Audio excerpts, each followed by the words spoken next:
ბუნებრივია თეატრს ყოველთვის სჭირდება საზოგადოებისგან და სახელმწიფოსგან მხარდაჭერა. Როგორი მხარდაჭერა ექნებოდა თუნდაც ფინანსური თვალსაზრისით ხელისუფლებისგან ქართულ თეატრს.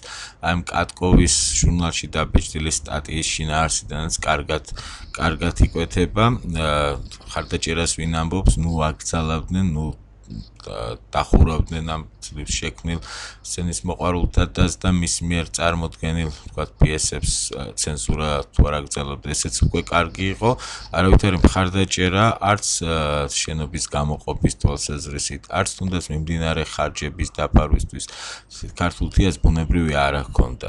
არა და ვიცით რა ჯდება სპექტაკლის დადგმა, კოსტუმების შეკერვა, მსახიობებისთვის გარკვეული ჯამაგირის მიცემა, დარბაზის გათბობა, არ ვიცი ახლა ეს ცოტა სხვა საკითხია, ჩვენ ნაკლებად ვართ ალბათ კომპეტენტური ამ საკითხებში, მთავარი ერთია რომ თეატრი მთლიანად არსებობდა იმ შემწეობებით, რომელსაც გარკვეული ასე ვთქვათ, ეროვნული ორგანიზაციები და ცალკეული პიროვნებები, ქველმოქმედები თეატრს უხდიდნენ თუ რითაც ეხმარებოდნენ. Აი ამ შემთხვევაში ძალიან მნიშვნელოვანია ჩვენ გვახსოვდეს სათავადაზნაურო ბანკი, რომლის ხელმძღვანელიც ილია ჭავჭავაძეა, ჩვენ თავის დროზე გვქონდა საუბარი, რომ ამ ბანკს ორმაგი ფუნქცია ჰქონდა ქართული საზოგადოებისთვის. ფუნქცია ერთი იყო წმინდა ეკონომიკური და მას თავს ართმევდა ამაზე აღარ გავაგრძელებ საუბარს მის პირდაპირ დანიშნულებაზე, თუმცა ისიც კარგად გვახსოვს, რომ სათავადაზნაურო ბანკი იქცა დიდ საქველმოქმედო ორგანიზაციად, რომელიც ფინანსურ დახმარებას უწევდა. მინიმუმ ყველაზე ორ მნიშვნელოვან სხვა ინსტიტუციას არის წერა-კითხვის გამავრცელებელი საზოგადოება და ახლა უკვე თეატრი. თუმცა მარტო ამ ორს არა, მაგრამ ამ წუთას ჩვენ თეატრებს საუბრობთ, მაგალითად პირველ ჯერზევე 3000 მანეთი გამოყო დახმარებისთვის სათავადაზნაურო ბანკმა და ის ინტენსიურად ყოველთვის ეხმარებოდა თეატრს სხვადასხვა ფორმით, რაც კი შეიძლებოდა და რისი საშუალებაც მას ჰქონდა. 3000 მანეთი შეიძლება დღეს დიდ თანხად არ მოგეჩვენოთ, ვერ ვიტყვი რომ მაშინაც რაღაც დიდი კოლოსალური თანხა იყო, მაგრამ დღევანდელი კურსი ცოტა სხვა არის, მაშინ ეს საკმაოდ წონადი თანხა იყო, საკმაოდ წონადი ფული იყო. შემწეობას, როგორც გითხარით, თეატრს ქართველი ქველმოქმედებიც უწევდნენ, მაგალითად ცნობილი მეწარმე და ქველმოქმედი ალექსანდრე სარაჯიშვილი, ილია ოქრომჭედლიშვილი და სხვები.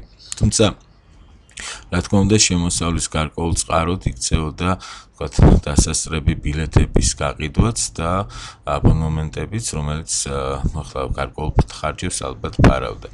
მე მაინც უნდა ვთქვა, რომ არსებობდა ისეთი განწყობაც, თითქოს ეს დახმარება წყალში გადაყრილი ფულია, ფუჭია, იმიტომ რომ საქართველოში ჯერ კიდევ არ არის იმის წინაპირობა, რომ გყავდეს კარგი მსახიობთა დასი, ჰქონდეს კარგი თეატრი, შეგვეძლოს ესეთი თეატრალური წარმოდგენების დადგმა, რომელიც თუნდაც ამ ქველმოქმედებას გაამართლებდა.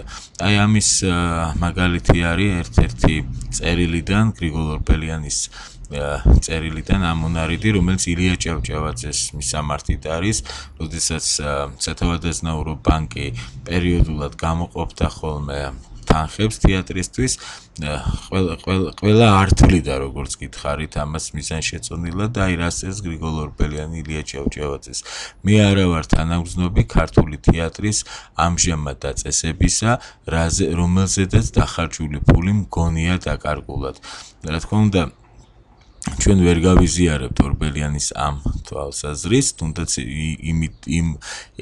იმას შემდეგ, რაც უკვე ეკატერინე გაბაშვილის ეს მოგონება წავიკითხეთ, მაგრამ მეორე რამ არის აქ გასათვალისწინებელი, როცა დიდ ადამიანს მართლაც თავისთავად დიდ მოღვაწეს შეიძლება ბოლომდე ჩვენ არ გვესმოდეს მისი ზოგიერთი ნაბიჯი და ვთვლიდეთ გარკვეულ გაორებულ მოღვაწედ, მაგრამ კაც რომელსაც ესმის ლიტერატურა, კაც რომელსაც ესმის თეატრი და მისი მნიშვნელობა, როდესაც მას ასეთი დამოკიდებულება აქვს თეატრის მიმართ, წარმოიდგინეთ ბევრ სხვას როგორი დამოკიდებულება ექნებოდა და ეს რამდენად დააბრკოლებდა ასეთი პოზიციები, ასეთი დამოკიდებულება ქართული თეატრის განვითარებას, მის შემდგომ დაწინაურებას და ასე შემდეგ.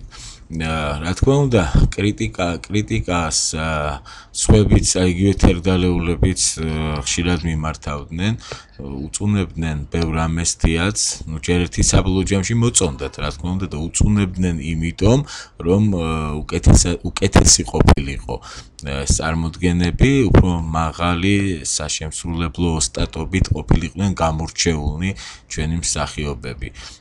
აი ესეთ კრიტიკული წერილები არის ალექსანდრე ყაზბეგისა, აკაკი წერეთლისა, განსაკუთრებით ალბათ აკაკი წერეთლისა, რომლის კრიტიკაც ზოგჯერ ძალიან მწარე კრიტიკაც არის და თუ არა, აუცილებლად აკაკი წერეთლის პუბლიცისტიკაში საკმაოდ დიდი ადგილი უკავია ამ სხვადასხვა თეატრალური წარმოდგენების ანალიზს, მათ შეფასებას და ერთ-ერთი მათგანი მაინც უნდა წავიკითხოთ იმისთვის, რომ უფრო ზუსტი წარმოდგენა შეგვექმნეს თქვათ იმ პრობლემებზე, რაზეც ყურადღება ამ წერილებში მახვილდება. აქვსენტით საგარელის, ილია ჭავჭავაძის და სხვების წერილებიც მიუთითებენ ცალკეულ ნაკლოვან მხარეებზე, ზოგჯერ აქ არამედ მსახიობებს ეხება კრიტიკა, რამდენადაც პიესებს, რომლებიც ალბათ თლაც ზუსტად ვერ იქნა შერჩეული, გასაგებია ამ შემთხვევაში ალბათ შინაარსობრივი მხარის კრიტიკა იმას ნიშნავდა, რომ ეს თეატრები ვერ პასუხობდა იმ მოთხოვნებს, რაც თერგდალეულები თეატრს უყენებდნენ. აი მაგალითად ორი პატარა ამონაწერი მე მაინც მაქვს მოტანილი, მაგალითად ილია ჭავჭავაძის კრიტიკულ შენიშვნას რა იწევს, აქტიორებმა, მსახიობებმა როლები არ იცოდნენ რიგიანად, რა დაგვემართა, რით ვერ მოვიშორეთ ეს უხამსი ჩვეულება. რა თქმა უნდა, უპატიებელი რამ იყო ილიასაგან ეს და ასევე მაგალითად კიდევ ერთი ჩვენ თქვით, რომ გრიგოლ ორბელიანის პოზიცია ცოტა არა მარტო მიუღებელია, არამედ რაღაც სხვა რამესაც გამოხატავს თქო. ანუ სხვა ადამიანებს როგორი დამოკიდებულება ექნება თეატრისადმი, როცა ორბელიანი თვითონ ვერ ხედავდა მისი არსებობის, მისი შექმნის აუცილებლობას და აი ზუსტად ამაზე საუბრობს აკაკი წერეთელი, როდესაც უჩივის მაყურებელთა ნაკლებობას და ესეთ რამეს ამბობს ზოგიერთი დარბაისელი, ძველი ადამიანი, ძველი კაცი, ან ძველი თაობისა ჯავრობდნენ ჯამბაზობა და მაიმუნობა რასაკადრისეო. რა თქმა უნდა, ეს იყო დრომოჭმული, არასწორი დამოკიდებულება თეატრისადმი, მსახიობებისადმი, ხა ჩვენ რა უნდა დავასაბუთოთ, რომ ჯამბაზობა არ არის თეატრი, რა თქმა უნდა, ამას არც დავიწყებთ, ეს წარსულს შაბარდა, მადლობა ყველას.